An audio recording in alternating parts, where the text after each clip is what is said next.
अधिवेशन पहले से फिक्स किए हुए हैं, तो उसको मैं चेंज करना बड़ा मुश्किल है। तो संदीप ने उनसे बात करने के बाद मुझे कहा, संदीप मतलब संदीप यादव, आप लोग सब जानते होगा, उन्होंने आज 22 तारीख का महत्व भी भारत रत्न डॉक्टर बाबा साहब अम्बेडकर को जोड़ते हुए उन्होंने कहने के काम किया। पूरा 365 दिन में कोई भी दिन आप कोई भी कार्यक्रम रखो तो बाबा साहब को, भारत रत्न डॉक्टर बाबा साहब अम्बेडकर या छत्रपति शिवाजी महाराज, किसी न किसी को जोड़ते हुए उस तारीख को लाने का काम हमेशा संदीप करते हैं। तो मैं उनको ये सब मामलों में बड़ा अभ्यासू कह सकता है, क्योंकि रात को जाकर मेहनत करता होगा, ये पहले किए हुए मेहनत का फल होगा, दोनों में से एक होगा।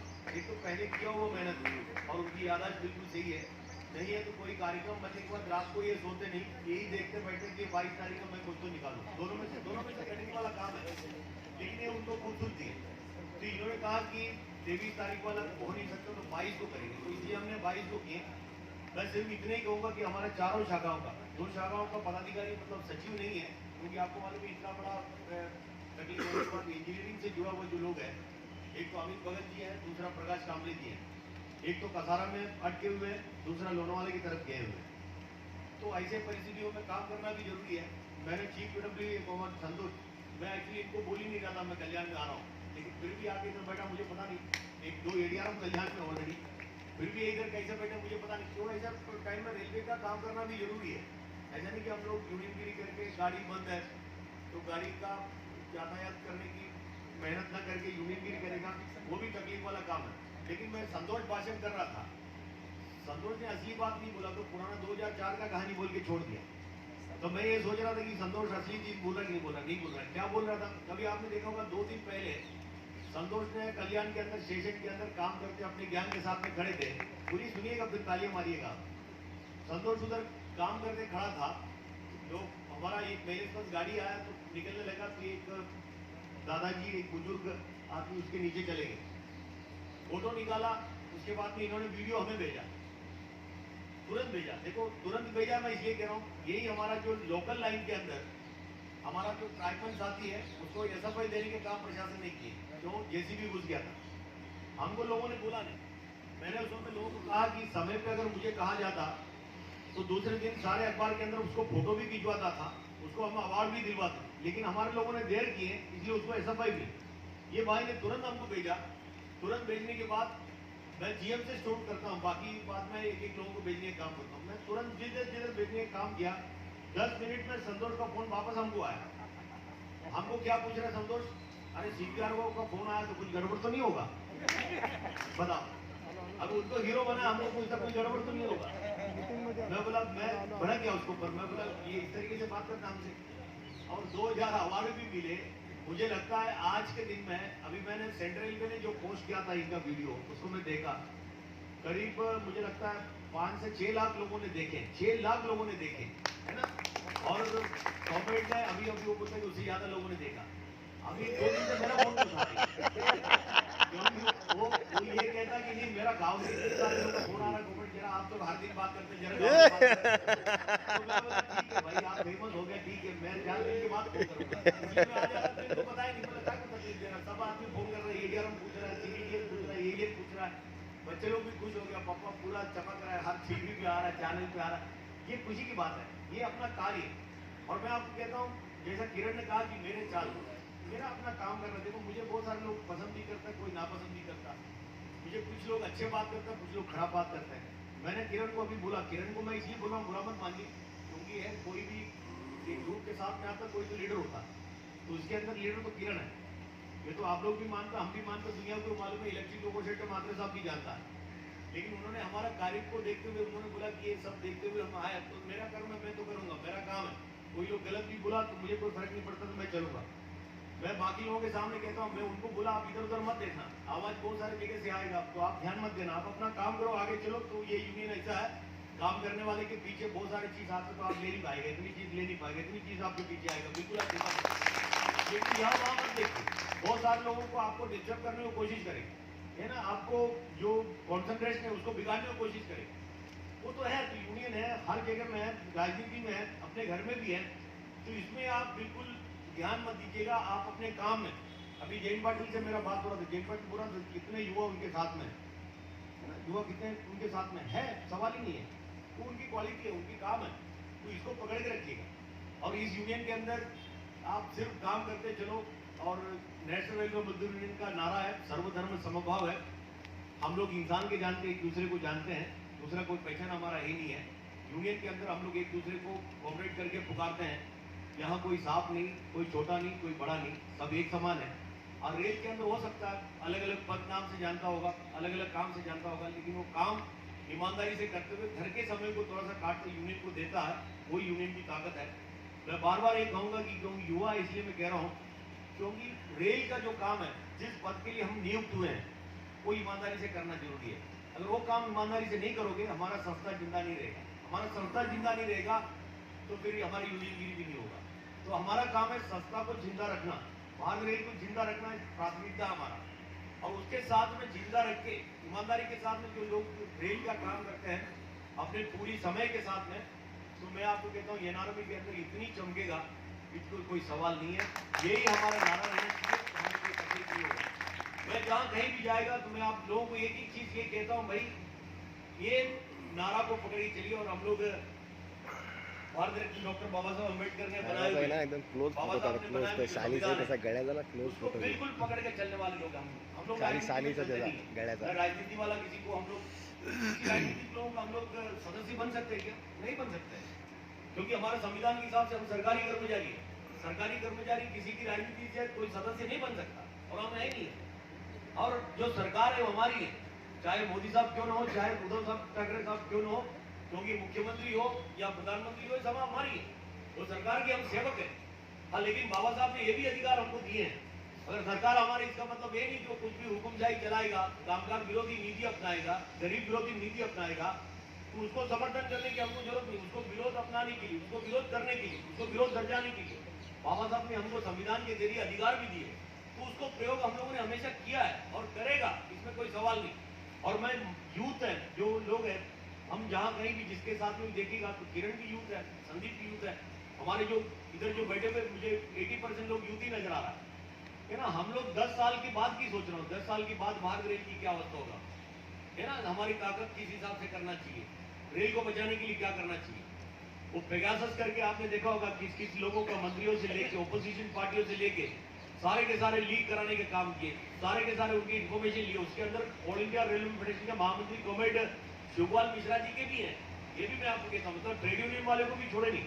पता नहीं कि हम लोग किसी के वो भी पता नहीं, क्योंकि लिस्ट लंबे हैं, शायद वो भी हो सकता है हम लोग किससे बात कर रहा है, क्या बोल रहा है, मतलब सरकार की सोच क्या है।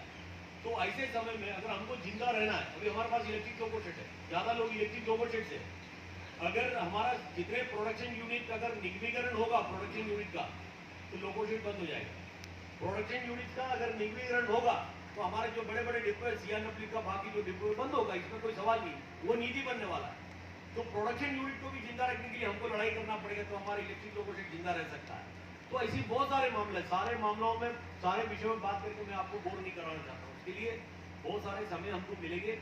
और मैं आपको कहता हूँ जितने भी यूथ है, जितने भी लोग हमारे बीच में है, हम लोग थोड़ा सा एजुकेशन में भी थोड़ा सा नजर देने की जरूरत है। हम लोग अभी वो क्लास भी चला रहा है, जितने भी इंटरेस्टिंग लोग हैं, हमारे जो बच्चे लोग हैं, जो नए लोग हैं, यूनियन के बारे में जानना चाहिए, क्या हमारा अधिकार क्या है, यूनियन क्या है, एसोसिएशन क्या है, और ये मान्यता हमको मिले कैसे, पहले कैसा मान्यता मिला था, हमारी यूनियन की शुरुआत कब से, फेडरेशन कब से, पे कमीशन कब से शुरू हुआ, किसने दिलवाया था, नेगोशिएशन किसने करवाया था, और 7वां वेतन आयोग में हमको क्या मिले तो कैसे मिले, और जो अनोमली की बात कर रहे हैं, क्या है अनोमली, थोड़ा जानकारी होना जरूरी है। केवल किसी के सुन के अरे हमको ये मिलना चाहिए, मिला नहीं है, हमारा 43,700 के ऊपर लोगों को नाइट्यूटी अलाउंस नहीं मिल रहा है, यूनियन क्या कर रहा है। पहले लालजी के अंदर हमारा बच्चों का भर्ती हो रहा था, अभी बंद हो गया, यूनियन क्या कर रहा है।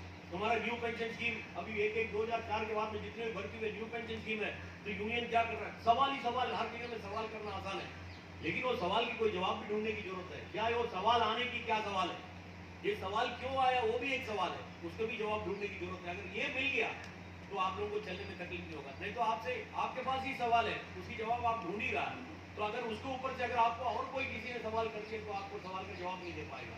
इसलिए इसको भी समझने की जरूरत है।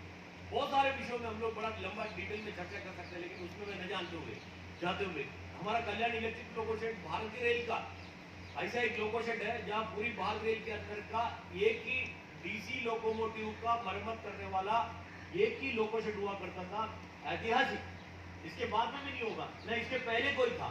देखिए जो कल्याण इलेक्ट्रिक लोको शेड जहाँ डीसी लोकोमोटिव का मरम्मत हुआ करता था। तो मतलब आज भारतीय रेल के अंदर जितने भी विद्युत इंजन है, इलेक्ट्रिक लोकोमोटिव से, जितने भी प्रकार की इलेक्ट्रिक लोकोमोटिव है, उसमें से कोई भी लोकोमोटिव का अगर सही ढंग के मरम्मत करने वाला कोई लोको शेड अगर पूरी भारत रेल के अंदर हुआ होगा तो कल्याण इलेक्ट्रिक लोको शेड है। आपको ये भी समझना जरूरी है, मैं आपको कहता हूँ। क्योंकि दूसरे कोई इलेक्ट्रिक लोको शेड पे जाएगा, अजनी लोको शेड पे जाएगा तो आपको एसी लोकोमोटिव के बारे में जरूर कह सकता हूँ, लेकिन डीसी लोकोमोटिव के बारे में वो कह नहीं पाएगा, उसको मालूम ही नहीं है डीसी लोकोमोटिव, डीसी लोको क्या होता है। लेकिन हमारे लोगों ने डीसी लोकोमोटिव का जिंदगी भर काम करने के बाद एसएससी लोग भी हमारे बीच में बैठे हुए हैं, जब एसी लोकोमोटिव आया सही ढंग का ट्रेनिंग न लेके, ये बोलना बहुत जरूरी है, रेलवे के अंदर सही ढंग का ट्रेनिंग नहीं मिलता, क्योंकि जैसी आता तो उसमें काम करने को लगाता है। सही ढंग का ट्रेनिंग न लेके कल्याण इलेक्ट्रिक लोको शेड का एसएससी से लेके हमारा टेक्नीशियन से लेके सारे कर्मचारी इतने सही ढंग से काम किया। भारतीय रेल के अंदर जो एसी लोकोमोटिव का प्रॉपर ट्रेनिंग लेके जो मरम्मत करने वाला कर्मचारियों से भी ज्यादा मेहनत और ईमानदारी दिखाने के काम कल्याण लोको शेड के लोगों ने किए। मैं आपको कहता हूँ ये भी इस समय पे हम लोग याद करने की जरूरत है। मैं ज्यादा चीजों में नहीं जाता हूँ, मैं किरण भाई और उनकी पूरी टीम को भाई मैं कितने भी सलाम किया तो कम पड़े, क्योंकि सलाम करना जरूरी है। और मैं बाकी लोगों से मैं आपको एक विनती है, कल्याण इलेक्ट्रिक लोको शेड की पदाधिकारियों से खास करके और बाकी हमारे कल्याण की जो कोऑर्डिनेशन की सारे लोग हैं, भाई एक चीज किसी को भी अपने घर में लिया मतलब अपने यूनियन के अंदर आ गया, दिल से आया, हम लोगों ने स्वागत किया, हम लोगों ने मतलब मैं महामंत्री के ऐसे से मैंने स्वागत किया। मैं महामंत्री अपने आप को ऐसा मानता नहीं, मैं लोगों के अपने बीच में का ही एक मानता हूँ। आप महामंत्री वगैरह कभी इस्तेमाल करना पड़ता, कभी कोई जीएम के पास गया तो अगर पहचानने को तैयार नहीं है तो उसको बोलना पड़ता भाई मैं महामंत्री हूँ फलाना धमाका, उसको बोलना पड़ता, सब अंदर लेता हूँ। फिर कर्मचारियों के बीच में ये सब चीजों की कोई इस्तेमाल करने की जरूरत नहीं है। लेकिन अभी हमारे पास आ गया, हमने स्वागत किए, तो हमारे लोगों का ये जवाबदारी होना चाहिए कि आज से अपने पास है, इनको कभी ये एहसास होने नहीं देना है ना, ये एहसास होने नहीं देना ये कहीं से आए दूसरी जगह से आए, उनको ये एहसास कराना ये अपने हैं पहले से, आज भी पहले भी थे, आज भी है, आगे भी है। ये अगर आपने दिलाने में अगर आप कामयाबी पाया तो ये जितनी संख्या में आया तो इसको 4 गुना होने की 1 महीना नहीं लगेगा। आप लोग ये मत सोचिएगा ये नया आया तो हमको सलाम करेगा। बहुत सारे लोग सोचते हैं ये ठीक है, हम लोगों ने कल महामंत्री ने लिया तो उसके पहले हमको सलाम मत करना, सलाम वगैरह अपन खुद जाके करो, पहले लोगों कंधे पर हाथ डालो तो आदमी अपना बने। मैं कभी कभी अपने लोगों को भी कहता हूँ, अपने बड़ा यूनियन है, बहुत सारे लोग काम करता है, कभी कभी कुछ लोगों का आदत है कोई पीएनएम में या बड़े है ना अधिकारियों से बात करके किसी की काम करके दिए, तो ऐसे भी मैंने देखा काम करके देने के बाद वो दूसरे दिन वो कर्मचारी आने की इंतजार करके बाहर खड़े रहता हूँ, क्योंकि 4 लोगों को लेके बोलेगा इसका काम करके दिया, देखता सलाम मानता कि नहीं मानता। अरे छोड़ो ना, अरे काम करके दिया तो तुम ही उसको बोलो ना, उसको उसके नजदीक आप ही जाओ ना भाई, तब अपने एक दूसरे का रिश्ता बने। ये मैं कह रहा हूँ, ये अपने लोग ये सब इस तरीके से काम किए लोग हैं तो सारे लोगों को इसकी सारी चीज की जानकारी है, इसलिए ज्यादा कुछ कहने की जरूरत नहीं है। यही जगह में हम लोगों ने कुछ दिन पहले पिछले महीने में 29 तारीख को 29 को हम लोगों ने हमारा एजीएम कंडक्ट करने का काम किया, बड़ा सही ढंग से हम लोगों ने कंडक्ट करने का काम किया। 11 पे जनरल सेक्रेटरी शिवपाल मिश्रा जी भी, हमारा महामंत्री जी भी आए थे, उन्होंने भी बड़ा तारीफ करके गया। पूरा रेल के लोग नहीं बाहर के लोगों ने भी तारीफ करने का काम किया। शायद आप लोगों का भी एक दूसरे से मिला होगा, कहीं बाहर के लोगों ने भी देखा होगा, उन लोगों ने भी उस बात को तारीफ करने का काम किया, क्योंकि उतने डिसिप्लिन के साथ में हम लोगों ने करीब 7-8 घंटा हम लोगों ने चलाने के काम किए, शाम को 6 बजे तक चलाने के काम किए। अभी हमारा फेडरेशन के भी अधिवेशन है 28-29 को, 28-29 को फेडरेशन की भी अधिवेशन है और 26-27 को हमारा जीएम का पीएनएम है। हमारा लगातार तो कार्रवाई जारी है और हमारे कॉमन रेलवे के अंदर चुनाव डिक्लेयर हुआ 5 और 6 को है अगस्त अगले महीने में। अभी उसका आज या कल फैसला करेगा कि फैसला होगा कि सही में चुनाव होगा या पोस्टपोन होगा, ये कि आज और कल पता चलेगा। और वहाँ भी जाने को मिला नहीं, मुझे लगता है कि एक बार निकला तो फिर खत्म होने के बाद ही आएगा। कोविड के चक्कर में वहाँ ज़्यादा कैंपेनिंग कर नहीं सकते, उन्होंने रेस्ट्रिक्शन लगाए हुए हैं। हाँ लेकिन कोविड के बाद किया तो मैंने आपको ये भी कहूँगा, मैं समझता हूँ कि सब लोगों ने वैक्सीन वगैरह लिया होगा। वैक्सीन नहीं लिया ऐसा कोई है कि इसमें जो नहीं लिया ऐसा कोई है क्या वैक्सीन नहीं लिया? लीजिए ना भाई, क्यों नहीं ले रहा आप? तो डरते हो क्या? नहीं कोविड हुआ तो उसके लिए ठीक है 3 महीने के बाद में, बाकी कोई है नहीं तो ले लीजिए। किरण भाई जरा पकड़ा के करिए, वो तो इनको बोला तो दे देगा। वैक्सीन लेना जरूरी है, नहीं तो क्या है हम लोग सब कब तक ये मुंह ढक के चलोगे? महामारी को जब तक खत्म नहीं करोगे तो वो पहले वाला खुशी 2019 वाला खुशी फिर से आने वाला नहीं है। इसलिए इसमें ध्यान रखो, कोई डरने की जरूरत नहीं। हमने लिया इसलिए मैं कह रहा हूँ, मैंने पहले ले लिया। हमको डीआरएम साहब ने पीछे पड़ा था, यार कोई नहीं ले रहा तो क्या करेगा। तो मैं बोला आपने लिया क्या? तो डीआरएम साहब ने लिया, कोवैक्सीन लिया। क्योंकि आदरणीय प्रधानमंत्री जी ने कोवैक्सीन लिया तो सब लोगों ने कोवैक्सीन लिए। तो हम बोला रेलवे में क्या दे रहा? बोला कोविशील्ड दे रहा। बोला मैं वही लूंगा, मैं जो कर्मचारी को दूंगा वही हम लेंगे, और हमने वही किया। फर्क नहीं पड़ता कोई कौन क्या बोल रहा है, वो देखने की जरूरत नहीं। इतने सारे अभी मैंने कल देखा हिसाब, भारत के अंदर करीब 44 करोड़ लोगों ने लिए वैक्सीन। कितने 44 करोड़ लोगों ने लिए। कहीं ना कहीं एक डोज लिए, किसी ने 2 डोज लिए, लेकिन इतना करीब करीब आधा के करीब हो रहा। 2-4 दिन में आधा हो जाएगा। तो हम लोगों का, हम सरकारी कर्मचारी है, हम लोग खुशनसीब लोग हैं। ऐसा कोविड के समय में भी हम लोगों को तनख्वाह मिल रहा है, एक दिन के भी पेमेंट नहीं कट रहा है। ऐसे ही कोविड के समय में भी हम लोगों ने लड़ाई करके, लोगों ने सोचा नहीं, फिर भी बोनस लिया हम लोगों ने, है ना। ऐसे समय में डीए भले बन गया था, लेकिन फिर से लड़ाई करके हम लोगों ने डीए लाया है ना। डीए अभी फिर हमको 11% बढ़ गए, उसके साथ में हमको 2% अभी एचआरए भी बढ़ने वाला। अभी मैंने क्रिस वाले से बात की है, दिल्ली से बात आया कि क्रिस के हेडक्वार्टर मध्य रेलवे में है, तो 2% हमारी एचआरए बढ़ना चाहिए मुंबई वालों के लिए। तो आदेश जारी हो तो कम से कम भारत रेल के अंदर हो सकता है। तो डिप्टी सीजी से मैं अभी थोड़ी देर पहले बात किया, मतलब हम लोग खुशनसीब लोग हैं, हमको इतना सब मिल रहा है। लेकिन अपने देश के अंदर ऐसे ही बहुत सारे लोग हैं, आज एक वक्त की रोटी खाने के लिए तड़प रहे, उनको न नौकरी है न पैसा है। उनके बारे में भी हम लोग विचार करना चाहिए। गरीब लोग हैं, वो भी किसी न किसी माँ बाप के हैं, जन्म हुए इसी धरती में, जीने का अधिकार उनको भी है। तो उनको भी प्रोटेक्ट करने के लिए करीब करीब हम लोग भी कभी कभी सोचना चाहिए। किरण भाई नया है, इसलिए मैं आपको कह रहा हूँ, हमारे पास जो कॉन्ट्रैक्ट लेवल जितने भी काम कर रहा है, तो हम लोगों के पास कॉन्ट्रैक्ट लेवल की एक यूनियन है। पैसा कमाने के लिए हम लोग काम करते नहीं। उसकी जनरल सेक्रेटरी गवर्नमेंट मलबारी की है। वो बेचारे का 100 रुपया हम लोग सालाना सदस्यता लेता है, उससे ज्यादा हम लोग उनको लौटाने के काम करते हैं। और सर्वधर्म स्वभाव है, जितने भी शक्ति है उनसे प्रार्थना करते हैं कि वो बेचारे का कोई ऐसे नौबत ना आए। लेकिन फिर भी हमने देखा गया कि बहुत सारे जगह में उनका मृत्यु हो जाता है, एक्सीडेंटल डेथ हो जाता है। डेथ होने के बाद ठेकेदार भाग जाता है, उसको एक पैसा मिलता नहीं है। तो हमारा 100 रुपया लिया हुआ कोई सदस्य होगा, तो हम लोगों ने ये डिसीजन लिया हुआ, भाई उनको तुरंत पहले उनको 50,000 रुपये कैश उनके हाथ में दे दो, उनके घर वाले को हाथ में दे दो, उनको काम करेगा। तो उनका जो बेचारा गरीब आदमी तड़पते रहता है, उनको कोई पैसा देता नहीं, उनके पास ऐसे भी कुछ है ही नहीं।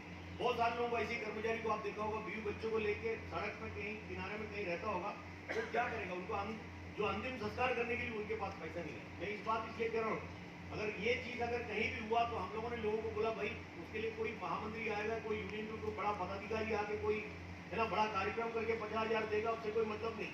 किसी को अगर ऐसे नौबत नहीं आना चाहिए। अगर आ गया तो भाई जिसके पास भी पैसा आप तुरंत दे दो, पैसा हम देंगे, ऐसे हम लोगों का फैसला है। ये भी ध्यान में रखिए, क्योंकि गरीबों को जितने भी तरीके से हम लोग मदद करेंगे उतनी कम है। और साथ साथ में फिर अपने यूनियन को भी ताकतवर बना के चलो, तो कम से कम भारत देश जिंदा रहेगा, ये हमारा मकसद है। जो सबसे बड़ा खुश इंसान आज मैं हूँ, मैं इसलिए, क्योंकि ऐसी कोई भी एक नौजवान साथी अगर 50 लोगों को लेके हमारे से जुड़ता है, तो मुझे ऐसा लगता है कि अपना यूनियन और ताकतवर बना। इसलिए मैं बड़ा खुशनसीब अपने आप को मानता हूँ, क्योंकि ऐसे लोग हमसे जुड़े।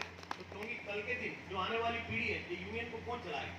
कोरोना के समय में ऐसे भी हम लोग न सोच के भी हमारे बीच में से बहुत सारे लोगों की जान निकल गई, हमने चाहा नहीं था, हम लोगों ने कभी सोचा भी, सपने में भी नहीं सोचा ऐसे लोगों की भी जान चलेगी।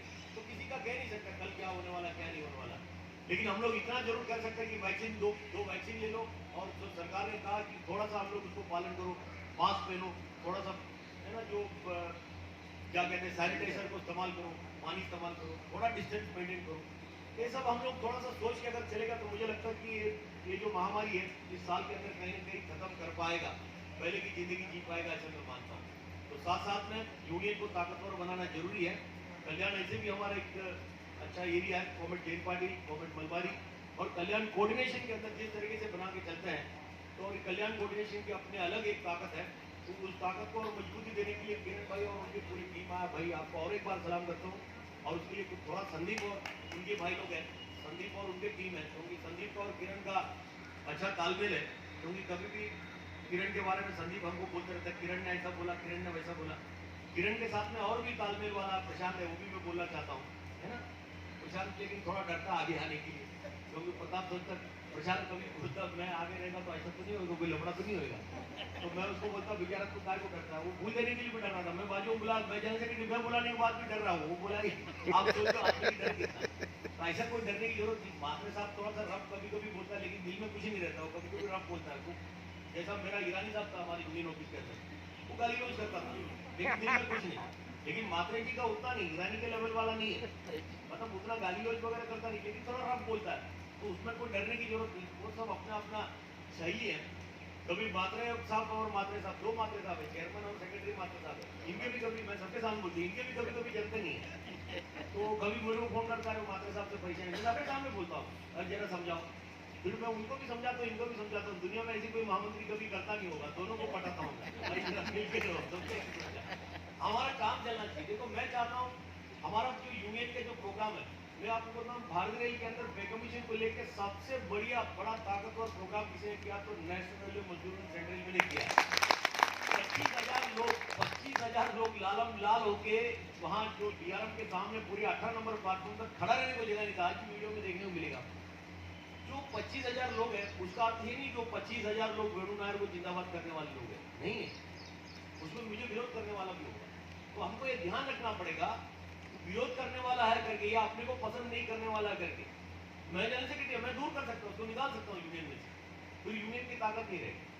देखो उनके अधिकार है, उनके अधिकार है, हर चीज को हमारा पसंद करना जरूरी नहीं, हमारा विरोध कर सकता, बोल सकता है, लेकिन वो विरोध किया इसलिए अपने को पसंद नहीं कर रहा, इसका करके अगर यूनियन से किसी को दूर करेगा तो 25,000 वाला आइटम आपको आगे नहीं मिलेगा।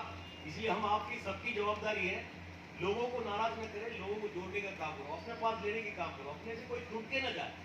ये एक आदमी भी अगर यूनियन से छूट के जाए तो मुझे बड़ा दुख होता है, उस दिन रात को नींद नहीं आता, मैं सोचता हूँ ये क्यों चला, तो बहुत सारे लोग चला गया, हमने बड़ा करने के बाद भी हमारे पास चले गए, वो हमको ही तकलीफ देने की कोशिश कर रहा है, वो भी अलग बात है, लेकिन हम रात भर दिन सोचते रहते हैं ऐसी कौन सा नौबत आ गई हमको जोड़ के गए। तो इस सच में बोल रहा हूँ, इसलिए हम आपकी सबकी जवाबदारी है लोगों को जोड़ना, और मैं मानता हूँ कि जिस तरीके से जिस खुशी के साथ में किरण, और एक चीज मैं आपको कहता हूँ, आपके साथ में जितने भी लोग आए ना उनकी चेहरे पे खुशी देख के एक चीज हमको है ना, मतलब विश्वास हुआ, जबरदस्ती किसी को नहीं लेके आया, सबके चेहरे पे खुशी दिख रहा था। अगर किरण अगर जबरदस्ती ले आता तो उसकी चेहरे पे खुशी नहीं दिखता था। अभी बहुत सारे लोग सोचते हैं कि मैंने मास्क पहना तो खुशी कहाँ से दिखता, खुशी तो नजर में भी दिखता, आंख में भी खुशी दिखता है ना, इसमें चेहरा देखने की कोई जरूरत नहीं, खुशी तो आंख में देखेगा तो खुशी दिखता है, उनका दुख दिखता है, उनका क्रोध दिखता है, हर चीज आंख में भी दिखता है। तो जितने भी लोग आपके साथ में आए तो बड़े खुशी के साथ में आए, इसके लिए आपको और आहिर मैडम को दोनों को और एक बार सलाम करना चाहता हूँ, क्योंकि आपको महिलाओं के लिए दूर से युवाओं को लिया है उसके लिए, और मेरा इलेक्ट्रिक लोगों का पदाधिकारी और बाकी शाखाओं के पदाधिकारी और मेरा जो मुख्यालय के तीन पदाधिकारी कल्याण में, इनसे भी विनती करूंगा भाई किरण और उनका हमारा आहिर मैडम किरण और उनकी पूरी टीम को संभाल के लेगा, ये मैं मानता हूँ, और जो खुशी के साथ में आया उसकी डबल खुशी के साथ में ताकत को बढ़ाते हुए कल्याण आगे चलने का काम होगा, ये मानते हुए आप लोग कोविड के समय है, आप लोग कोविड के जितने भी जो सरकार ने दिए हुए आदेश को पालन करते हुए 2 वैक्सीनेशन जो नहीं लिया उनसे लेने को लगाइएगा, जिसके घर के सदस्य नहीं लिया तो उनको भी लेने को लगाइएगा। ये सब करते हुए इस महामारी को भी इसी साल में खत्म कराते हुए अपनी यूनियन को ताकतवर बनाएगा, ये आपको सभी से उम्मीद करते हुए आप सभी को शुभकामनाएं देते हुए मेरा 2 शब्द समाप्त करता हूँ। धन्यवाद, जिंदाबाद, लाल सलाम, जय हिंद।